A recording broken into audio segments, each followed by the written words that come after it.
সংবাদ সারাদিন নিয়ে ফিরে এলাম বিরতির পর। কলকাতা হাইকোর্টে নতুন মামলা করেছে আরজি করের নির্যাতিতার পরিবার। ফের পূর্ণাঙ্গ সিবিআই তদন্ত হোক দাবি নিহত তরুণীর বাবা মায়ের।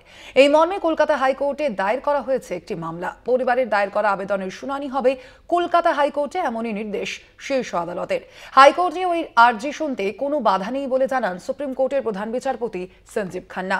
সোমবার অর্থাৎ আজ প্রধান বিচারপতির নেতৃত্বাধীন বেঞ্চে ছিলেন বিচারপতি জয়মাল্য বাগচিও। শীর্ষ আদালত জানায় মামলা শুনতে পারবে হাইকোর্টের বিচারপতি তীর্থঙ্কর ঘোষের বেঞ্চ। তবে আরজি করের মূল মামলা শুনবে সুপ্রিম কোর্ট। পরবর্তী শুনানির দিন 13ই মে।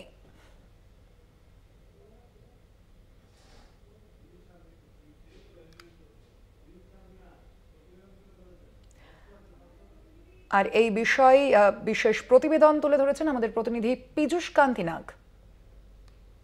আরজি করের ঘটনায় নির্যাতিতার পরিবারের আবেদনের শুনানি কলকাতা হাইকোর্টের একক বেঞ্চ অর্থাৎ বিচারপতি তীর্থঙ্কর ঘোষের এজলাসেই হবে, জানিয়ে দিল সুপ্রিম কোর্টের প্রধান বিচারপতির 3 সদস্যের বেঞ্চ। মূলত নির্যাতিতার পরিবারের পক্ষ থেকে কলকাতা হাইকোর্টের বিচারপতি তীর্থঙ্কর ঘোষের এজলাসে একটি আবেদন জানানো হয়।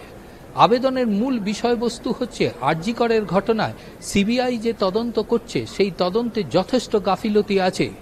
গাফিলতির বিষয়গুলি তুলে ধরে বিচারপতি তীর্থঙ্কর ঘোষের এজলাসে আবেদন জানানো হয়।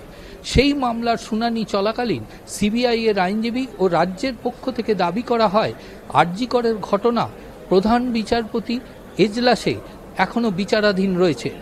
এছাড়াও সুপ্রিম কোর্টের প্রধান বিচারপতির এজলাসেও এই মামলার বিচারাধীন রয়েছে। তাই একক বেঞ্চ কখনো এই মামলার শুনানি গ্রহণ করতে পারে না। বিচারপতি তীর্থঙ্কর ঘোষ আবেদনকারী আইনজীবীর উদ্দেশ্যে জানান যে আবেদনকারীকে কলকাতা হাইকোর্টের প্রধান বিচারপতি বা সুপ্রিম কোর্টের কাছ থেকে ক্ল্যারিফিকেশন নিয়ে আসতে হবে কেন একক বেঞ্চ এই মামলার শুনানি গ্রহণ করবে।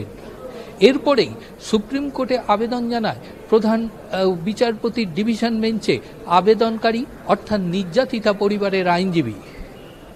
সেই মামলার প্রেক্ষিতেই আজ সুপ্রিম কোর্টের প্রধান বিচারপতি সহ 3 সদস্যের বেঞ্চ জানিয়ে দিল কলকাতা হাইকোর্টের একক বেঞ্চ এই মামলার শুনানি গ্রহণ করতে পারবে।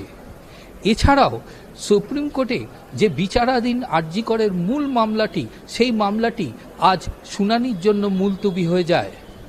আগামী 13ই মে এই মামলার পরবর্তী শুনানির দিন ধার্য করেছেন সুপ্রিম কোর্টের প্রধান বিচারপতি সঞ্জীব খান্না সহ 3 বিচারপতির বেঞ্চ। ক্যামেরায় মিন্ময় চক্রবর্তীর সঙ্গে পীযূষ কান্তি নাগ, কলকাতা টিভি।